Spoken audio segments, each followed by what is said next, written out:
I never imagined that the cruelest words of my life would be spoken by my own son on the threshold of the home I built with so much sacrifice. It was a cold autumn Tuesday, the kind of day when dry leaves dance in the wind through the streets of Maplewood, a quiet suburb in Ohio.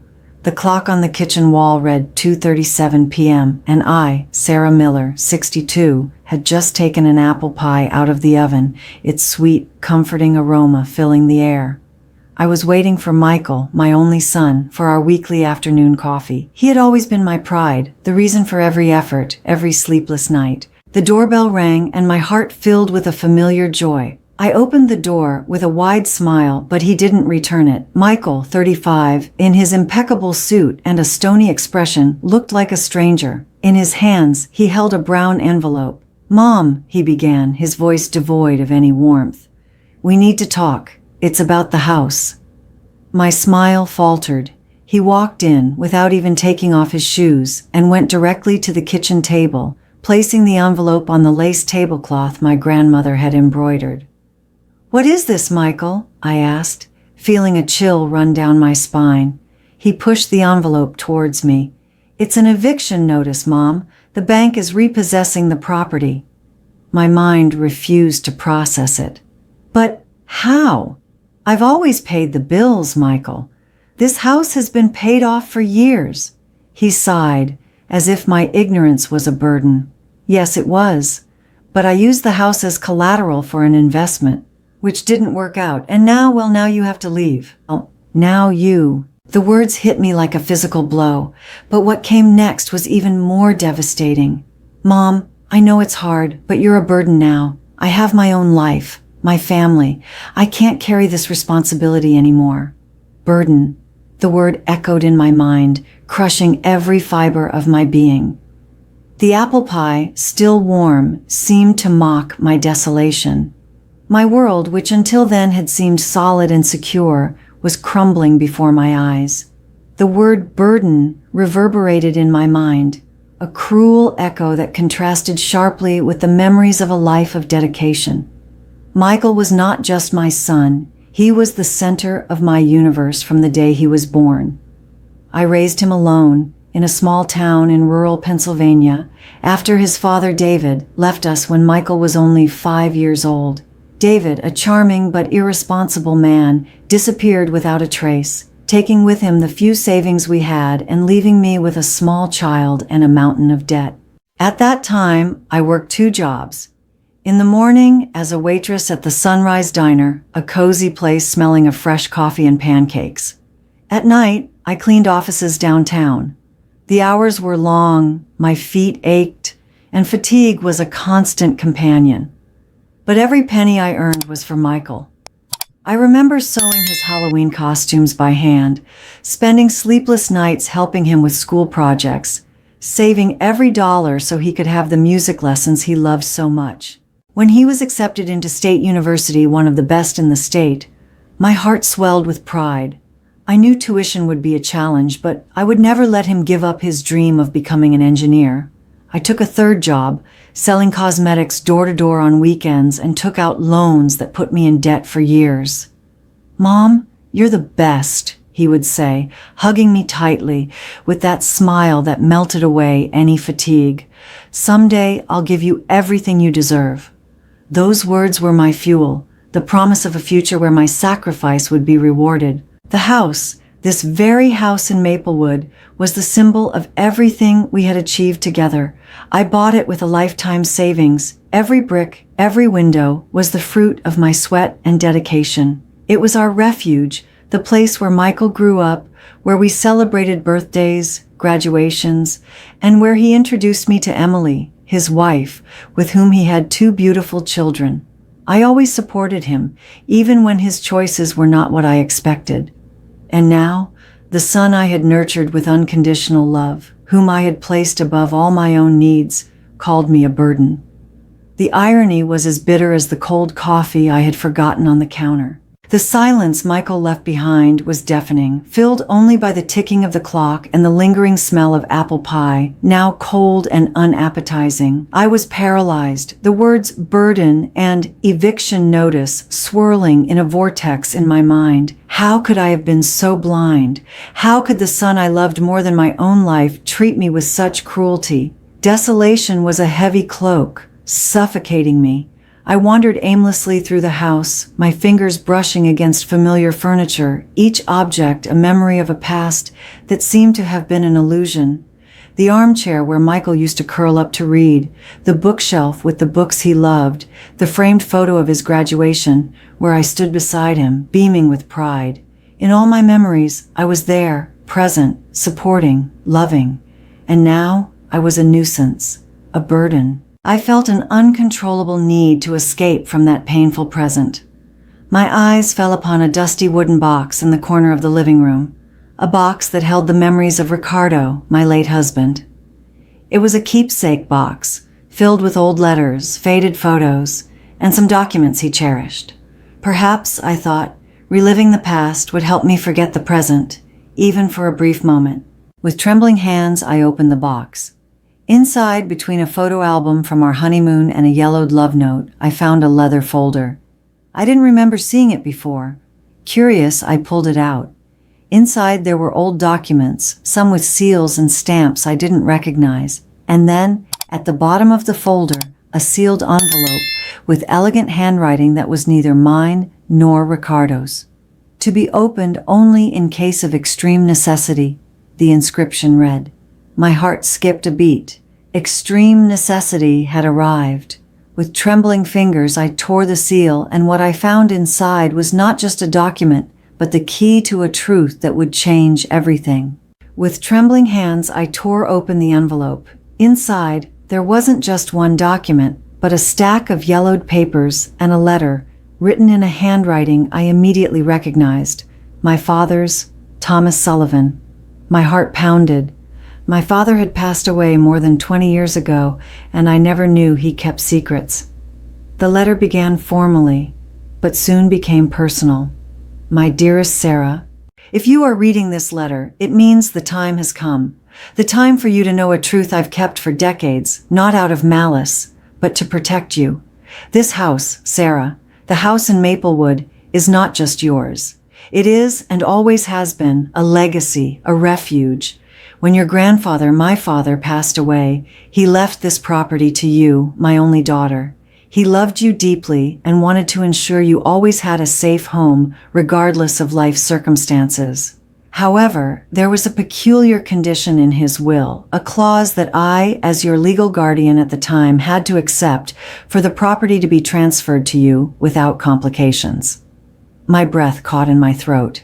A condition? What condition could be so important that it was kept secret for so long? I continued reading, and the revelation hit me like a lightning bolt. The clause stipulated that the property would be yours, but with a caveat. It could not be sold, mortgaged, or used as collateral for any debt for a period of 60 years from the date of its acquisition, unless there was an extreme and proven need for survival, and even then, with the approval of a board of trustees appointed by him. It was a way to protect you from any financial misfortune. Your grandfather, a shrewd businessman, foresaw that, in a constantly changing world, the security of a home would be the most precious asset. He wanted this house to be your safe harbor, untouchable by debts or bad faith. My eyes scanned the attached documents, copies of my grandfather's will, property records with the clause clearly highlighted, and even a legal opinion confirming the validity of the restriction. The house was not just mine, it was inalienable. Michael could not have used it as collateral, not legally. He had lied. No, worse, he had tried to deceive me, to evict me from a house that was legally untouchable. He didn't know about the clause, or worse, he knew and tried to trick me, hoping that I, an older and supposedly naive woman, wouldn't check the details. The latter seemed more likely. He had always been ambitious, but I never imagined his ambition would lead him to such dishonesty. The initial desolation gave way to a cold, calculated fury. The burden, he called me, was, in fact, the rock upon which he tried to build his own fortune unsuccessfully. My father's letter and the documents in my hands were more than just papers.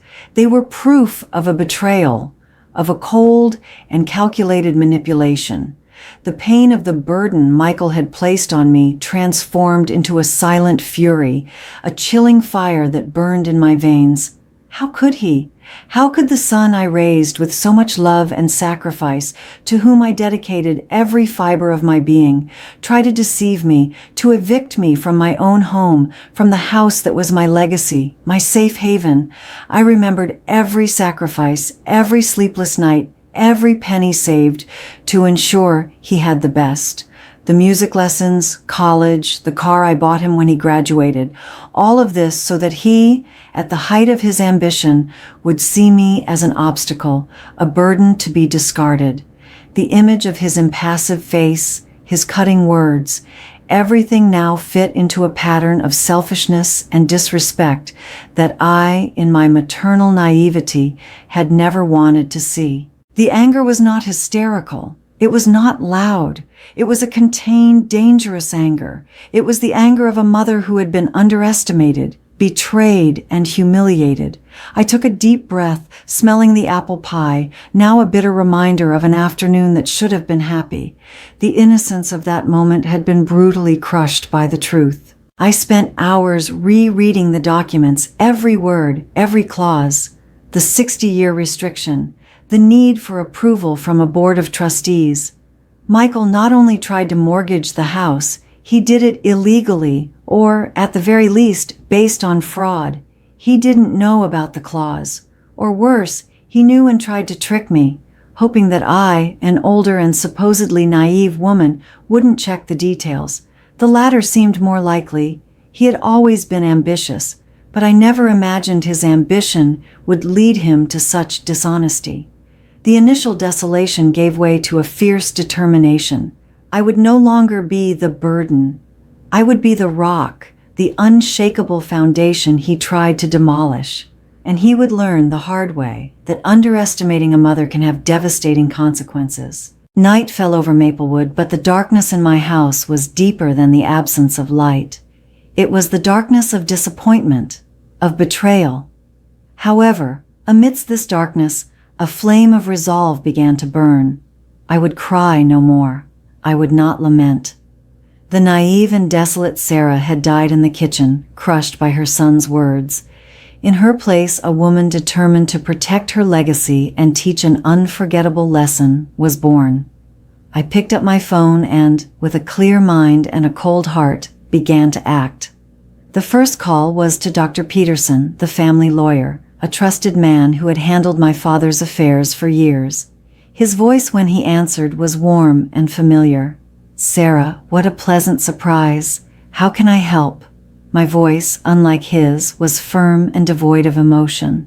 "Dr. Peterson, I need your help. It's about the house and a clause in my father's will, and about Michael." I explained the situation in detail, every word from Michael, the eviction notice, and the discovery of the leather folder. The silence on the other end of the line was heavy. "Sarah," he finally said, his voice now serious, "what Michael tried to do is illegal. Your grandfather's clause is quite rare, but legally binding. He had no authority to use the house as collateral. This is fraud." The lawyer's confirmation only solidified my resolve. "What can we do, Dr. Peterson?" I asked. "We can nullify any transaction he made with the house, and depending on what he signed, he could face serious legal consequences. We need to act quickly." I agreed. The second call was to Emily, Michael's wife. I knew she was a decent woman, and my grandchildren, my precious grandchildren, were innocent in all of this. "Emily," I began, "we need to talk. It's about Michael and something very serious he did." Her voice, initially confused, soon became worried. The silent resolution had begun. I was not seeking revenge, but justice. Michael had called me a burden, but he would soon discover that I was the anchor, the solid foundation he tried to break. And, in trying to tear me down, he had just dug his own grave. The call to Emily was the first step. She, a practical and sensible woman, was shocked by the revelation. "Sarah, I can't believe Michael would do something like that. He's always been so ambitious, but this? I explained to her my grandfather's will clause, the illegality of Michael's action, and the seriousness of the situation. Emily, who had always shown genuine affection for me and the grandchildren, promised to support me and confront Michael. The next day, Dr. Peterson acted quickly. He sent a formal notification to the bank, informing them about the inalienability clause of the property and the illegality of the mortgage. The bank, upon verifying the documentation and the validity of the clause, immediately suspended the execution process and initiated an internal investigation into Michael's actions. The news spread like wildfire. Michael, who had settled into a luxurious hotel in the city, was caught by surprise. His first reaction was to call me, not with regret, but with anger. "Mom, what have you done? You're ruining my life." His voice, once so controlled, was now filled with despair. "I'm just making sure justice is served, Michael," I replied, my voice calm and firm. "You tried to evict me from my own home, the home my grandfather left me to protect me. You called me a burden. Now, you will face the consequences of your choices." The final confrontation took place at Michael and Emily's house. I arrived accompanied by Dr. Peterson. Michael was there with Emily by his side, who seemed visibly shaken. "Mom, this is absurd," Michael tried to argue, but Emily interrupted him. "Michael, Mom told me everything. Dr. Peterson confirmed it. You used your mother's house as collateral for a risky investment, and worse, you tried to trick her, to evict her from a place she has a legal right to live." Michael's facade began to crumble. He tried to justify himself, blaming the market, the crisis, anything but himself. But the truth, raw and stark, was there, exposed by Emily and Dr. Peterson's eloquent silence. That was not the son I raised, the boy I loved unconditionally. He was a stranger, consumed by ambition and a lack of character. The pain of disillusionment was almost unbearable, but the resolve to protect what was mine and to show him the true value of integrity was even greater. The truth, like a tsunami, swept through Michael's life. The bank, upon discovering the fraud, not only nullified the mortgage, but also reported him to the authorities. The investment company he used as a front for his risky operations collapsed, taking with it not only his money, but also his reputation. In a matter of days, Michael lost everything: his job, his credibility, and Emily's respect, who, shocked by the extent of his lies, filed for divorce. He tried to blame me, calling incessantly, leaving angry messages. "You ruined me, Mom." But I didn't give in. The lesson had to be learned. The word burden that he had thrown at me like a stone now turned against him, crushing his own existence. He who considered himself so superior, so independent, discovered the true meaning of being a burden, not to others, but to himself. Days turned into weeks. Michael, without money and nowhere to go, was forced to live in a small rented apartment, living off odd jobs, feeling firsthand the financial insecurity he had tried to impose on me. Emily, meanwhile, with her family's support, moved on with the grandchildren, protecting them from the turmoil their father had created. One day, I received a call from Michael. His voice was different, broken, devoid of anger or arrogance. "Mom, I'm so sorry." The silence on the other end was heavy. "I understand now. I understand what you did for me, what this house means. I was a fool, ungrateful. I called you a burden, but I was the real burden, consumed by greed." The tears, which I had held back for so long, finally streamed down my face. They were not tears of sadness, but of bitter relief. He had fallen, but perhaps, just perhaps, he could rise again, a changed man. Months passed since Michael's apology. Life, as always, found its way. The house in Maplewood remained my safe haven, untouchable, a silent testament to resilience and truth. Michael, for his part, began a slow and painful process of rebuilding. He sought help, worked hard, and little by little began to regain Emily's trust and, more importantly, that of his children.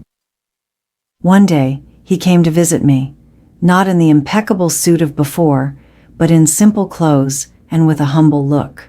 "Mom, I got a job. It's a start." He helped me tend the garden, fix a fence, small things he had never done before, and for the first time in a long time, I saw a glimpse of my son, the boy I had raised, not the ambitious and cruel man he had become. The true inheritance, I realized, was not the house, nor the money, but the values I had tried to instill in him: honesty, character, respect. He had lost everything to learn that lesson, but the learning, however painful, was a new beginning. Today, life in Maplewood is calmer. Michael is still on his journey of redemption, but he is on the right path. He visits his children regularly, and Emily, though still cautious, allows him to be part of their lives. As for me, the word burden still echoes, but now it is a reminder of the strength I found within myself, of a mother's ability to protect what is hers, and to teach, even if in the hardest way, the true value of love and integrity. The house, my home, is more than bricks and mortar. It is the symbol of a lesson learned, of a family that, despite the scars, found its way back to the light.